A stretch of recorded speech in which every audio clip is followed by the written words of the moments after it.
आज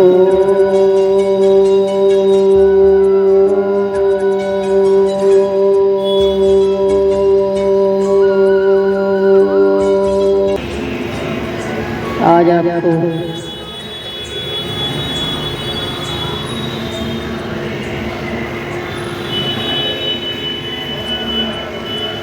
एक प्रसंग के माध्यम से कुछ शिक्षा देना चाहते हैं। एकलव्य के बारे में सुना है, उसकी थोड़ी बहुत कथाएं भी सबने सुनी हैं, पढ़ी हैं।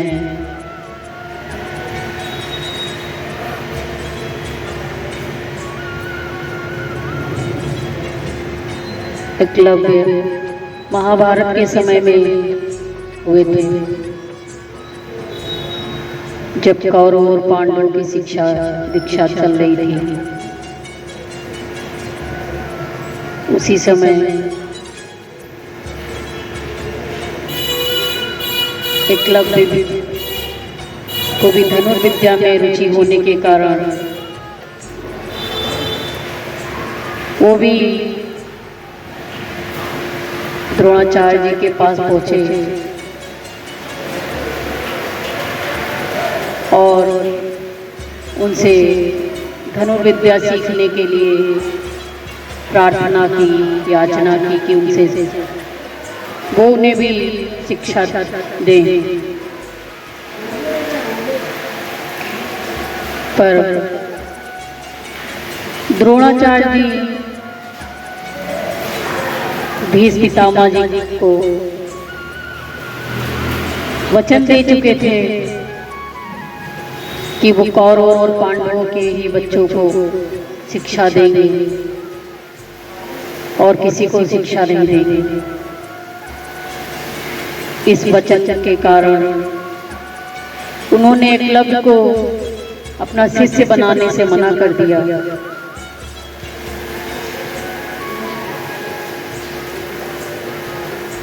पर एकलव्य ने अपने मन में द्रोणाचार्य जी को अपना गुरु मान लिया।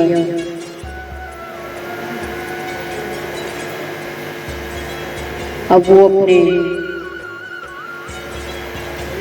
घर वापस नहीं गए,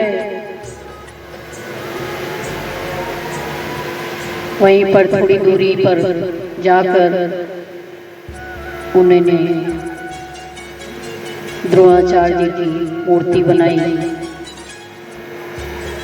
और धनुर्विद्या की शिक्षा अपने आप से लेने लगे। कुछ दिन तक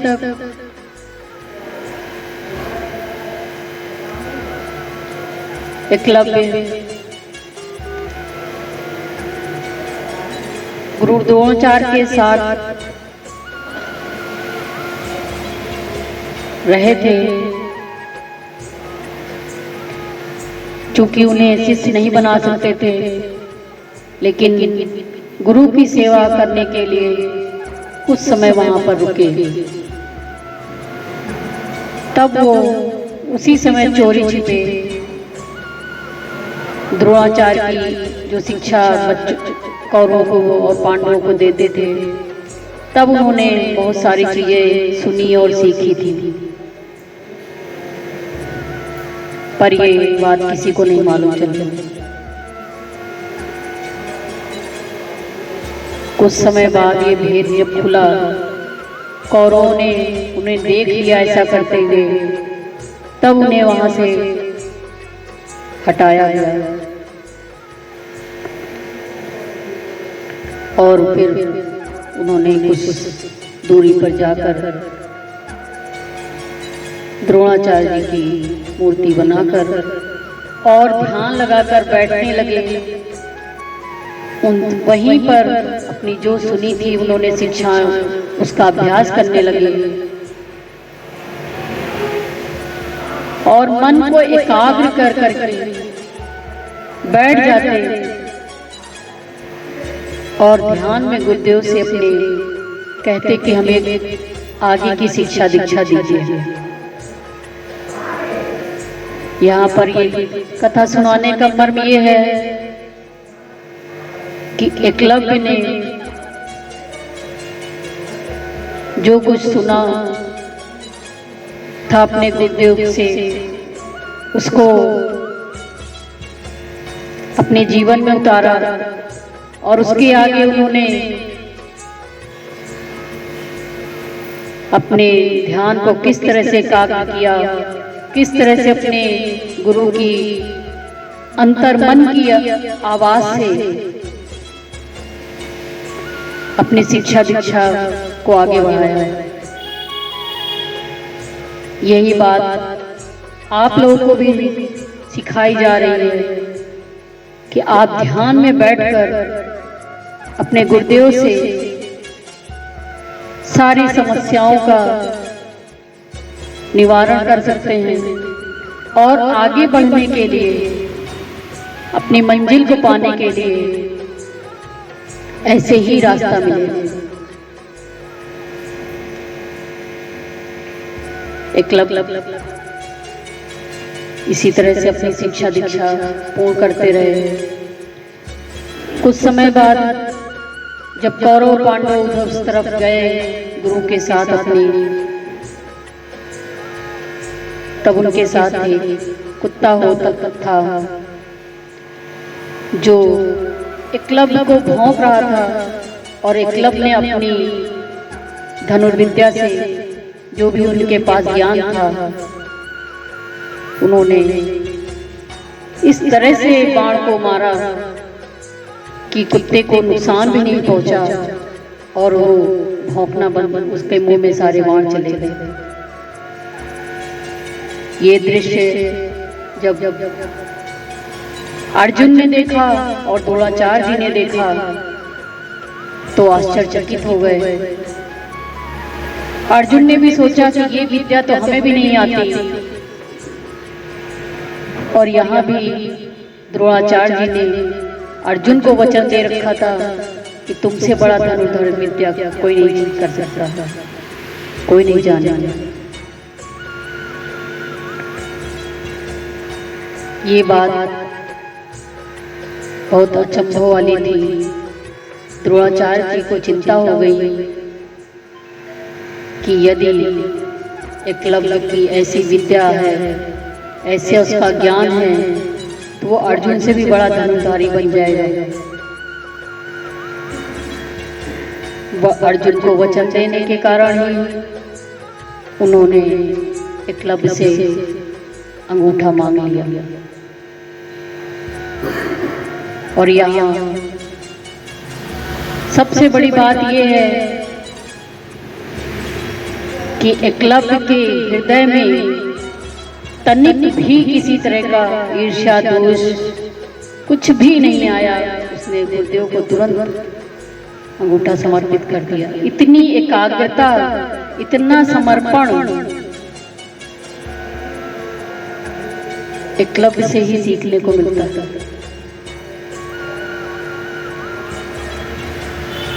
जिस द्रोणाचार्य जी ने शिष्य रूप में अपनाया नहीं, लेकिन उन्होंने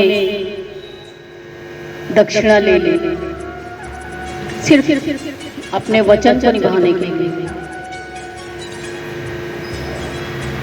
इसके बाद एकलव्य ने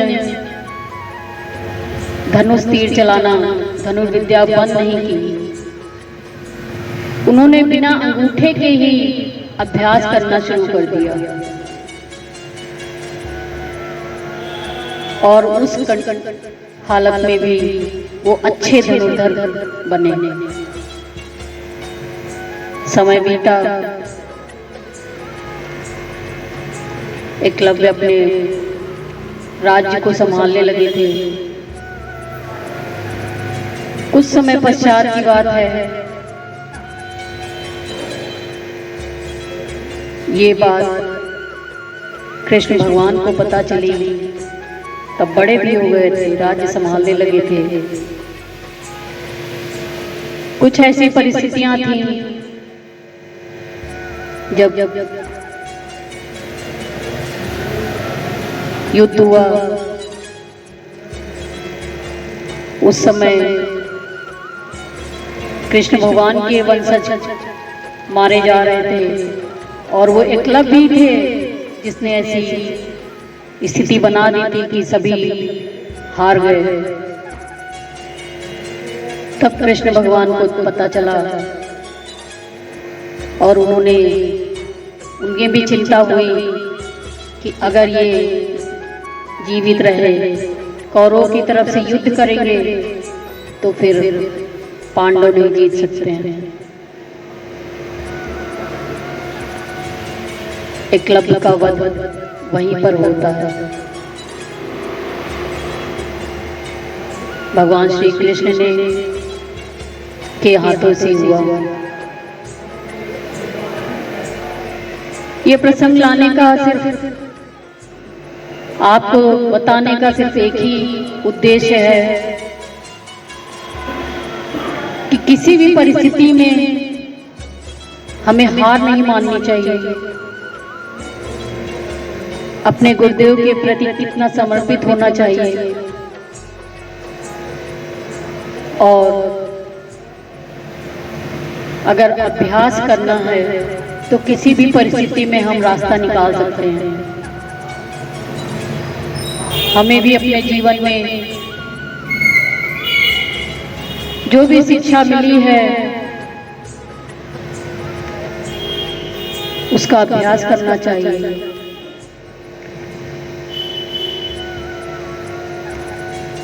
और जीवन में किसी भी तरह की परिस्थितियां हो, अपने लक्ष्य को सामने रखना चाहिए। पुरानी कथाओं से हम लोगों को जो शिक्षा मिलती है, आज की परिस्थितियों के हिसाब से उसे जीवन में उतारना चाहिए। परिस्थितियां उस समय भी सरल नहीं थी, उस समय भी इससे ज्यादा समस्याएं थी। हम लोग जो थोड़ी थोड़ी छोटी छोटी समस्याओं में घबरा जाते हैं, परेशान हो जाते हैं, हमें ऐसे विचलित नहीं होना चाहिए। इसलिए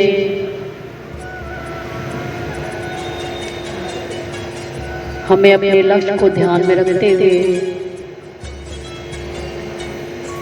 अपने गुरुदेव के प्रति पूर्ण समर्पण को रखते हुए